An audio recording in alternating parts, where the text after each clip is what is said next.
What's going on, guys? Piluk Hockey here, back again with another video. Sorry for the bit of the delay. The back wasn't feeling so good. I think I jumped the gun a little bit trying to record all those player previews.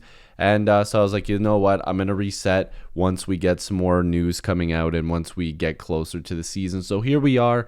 There's going to be a season preview that I will be posting tomorrow as well, or at least before Wednesday night. You guys are going to be getting a lot of Leaf stuff coming up because they still have a lot of decisions to make because they are over the cap. And we're going to talk about their cap situation right now because by technicality they aren't, but they're going to be very soon. So if you're new here, make sure to like this video and subscribe. Join the squad. I'd love to have you guys here. But we're going to start off with some awesome Maple Leafs news, and that is that they finally agreed on some contracts here with a couple guys that it was pretty much a lock that they were going to get a deal. Although I will say I didn't know if Steven Lorentz was going to get a deal, but of course Max Pacioretty was definitely a guy that was going to get one, and Cade Weber got his little extension that we figured was going to happen. But let's just start off with Pacioretty. He's 35 years old. He signed that one-year contract with the average annual value of $873,770. So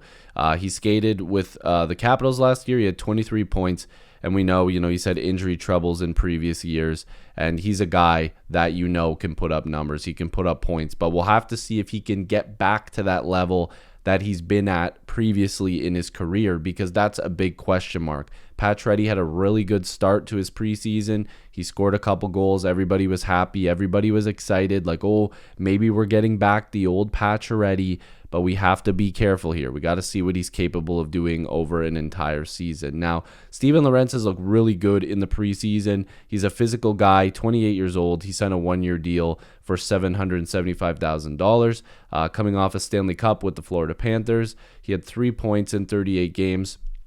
But he's just the type of guy that you want at the bottom of your lineup. He's physical, like I said, the forecheck. You saw the goal that he scored in the preseason. This guy just screams a Craig Berube-style player, and that's what's earned him a contract, to be completely honest with you. This is one of those deals where I thought Brad Treliving probably looked at Berube and said, look, if this guy performs, if this guy is a guy that you feel can fit in your lineup, we will keep him. We'll hold on to him. If he doesn't perform, if you don't like him, we'll release him from his PTO. But he's shown in Florida and in Toronto in the preseason, of course, that you need those type of physical, forechecking, depth players, and that's exactly what he'll bring. Now, Cade Weber's 23 years old. His contract extension will begin in the 2025-2026 season. It's also a two-way contract, and he skated in 38 games for Boston University, I should say, and helped them reach the 2024 men's Frozen Four semifinals. He recorded 16 points, 1 goal, and 15 assists in 123 career NCAA games, and was named Hockey East Best Defensive Defenseman for 2023 and 2024. Now, he's a big guy. He plays the game pretty well, but he's 6'7". Like, come on, like that's why they're holding on to this guy. They want him to stick around. He's huge. This is another guy that Brad Treliving and Craig Berube, they like those big, physical, long stick defensemen where it's like you're always going to be trapping guys at the line. You're going to be using your stick to break up plays, end rushes, maybe break up 2-on-1, stuff like that. This is what they're hoping for. They're hoping it will translate into the NHL level in a couple of years. He's probably not going to be ready for another couple of years, but this is a guy that will probably play for the Marlies, and he's probably going to build on every skill that he's had in the NCAA and getting to the Frozen Four. This is a guy that has some experience of playing deep into a hockey season, so hopefully that can translate to the pro level with the Toronto Marlies and then eventually with the Toronto Maple Leafs. But what does that mean for their cap situation? Okay, this is what we need to look at. So first, I want to talk about some injuries. We have to look at Yanni Hakanpää because this was something that we expected, and Connor Dewar. So these guys are both going to be they're probably going to be out for a little bit because, again, the Maple Leafs aren't going to rush anybody back just yet. Dakota Mermis as well. Calle Yarncroke is interesting. They're saying he could potentially be an LTIR candidate, which it makes sense. When you take a look at their cap situation, they are over the cap by like $4 million. So Yanni Hakanpää, Connor Dewar, Calle Yarncroke, all these guys, they will accumulate the money that will get them cap compliant.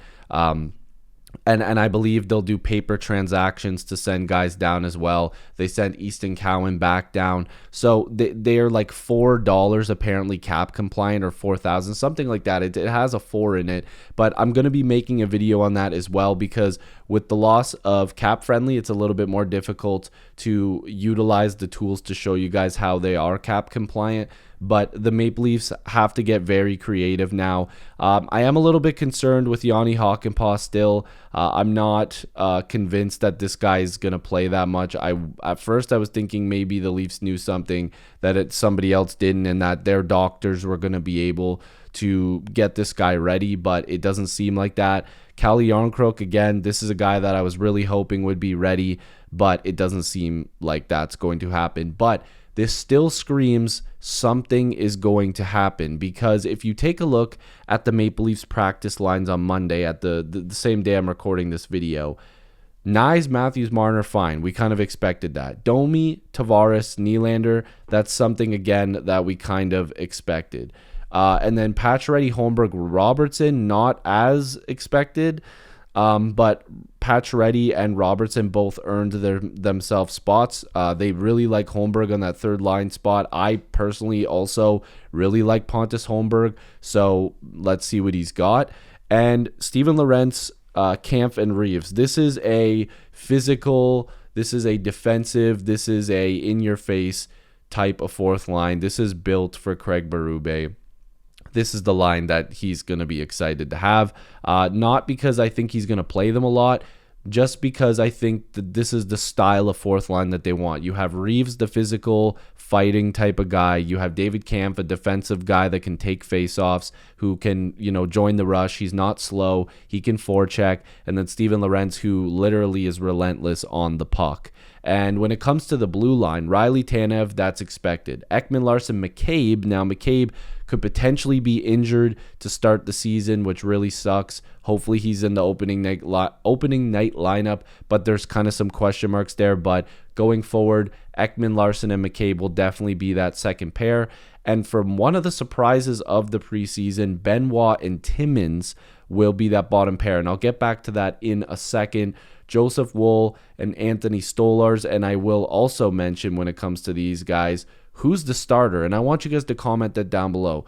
Who's starting game one for you guys? Is it Stolarz or Woll? And I think they're going to give it to Woll, but Stolarz has looked really good in the preseason. Like, this guy looked good. Now, you see the extras. Philippe Myers, okay, that's probably going to be a guy that gets sent down, but I will mention him in a second. We're going to skip this name. Hakanpää is going to be injured. Dewar's injured. Bobby McMahon, another guy, he's going to be fighting for a spot. This isn't a guaranteed spot, which I don't really agree with. I think that he's better than Pacioretty at this point. So if Pacioretty and Bobby McMahon are fighting for a spot, we'll have to see where that goes. But again, Dewar and Hakanpää probably going to be hurt for a little while. But let's talk about the defensive situation on that bottom pair, and that's Benoit and Timmins. Now, what's been said, and like I just mentioned to you guys, is that McCabe might not be ready to go. He might not be able to play in this spot. Philippe Myers is apparently the next guy up, not Timothy Liljegren. And Liljegren's being paid $3 million a season for the next 2 years. Is this guy going to be put on waivers, or are the Maple Leafs going to try to trade him to remove that $3 million cap hit? And I don't agree that he should be starting on the sidelines. I think that he should be in the opening night lineup, and I know some people won't agree with me there, but I think you have to try him on that bottom pairing again, because he hasn't had a good preseason. I understand that, but there are underlying numbers, and I'm not a huge analytics guy, but that show that he's not as bad as he's being advertised as. But hey, listen, I'm not an NHL coach. I'm not an NHL scout.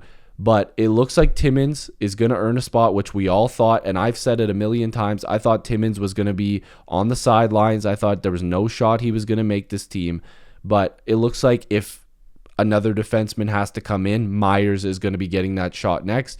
And Myers has looked awesome in the preseason. I don't know about you guys, but Myers has looked good. Like, I personally am excited to see if Myers gets some games in. Not because I think he's flashy and amazing. It's just because he does his job, and that's what they need him to do. So there's a lot of question marks, and I want you guys to answer them. I want to hear everything about it. Let's talk about Bobby McMahon. Let's talk about Timothy Liljegren. Let's talk about Philippe Myers, Connor Timmins, who's starting, Woll or Stolars.